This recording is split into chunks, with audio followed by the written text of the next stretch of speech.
Sian Lim nanliligaw ulit kay Kim Chu.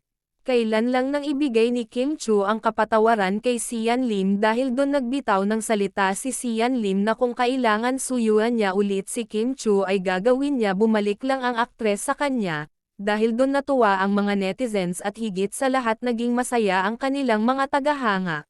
Anila sa wakas di masasayang ang isang dekada nilang pinagsamahan, dalangin nila tanggapin agad ng aktres A ng aktor na si Sian. Sa kabilang banda namataan daw ng ilan tagahanga si Sian Lim na nagumpisa na siyang suyuan ulit si Kim Chu.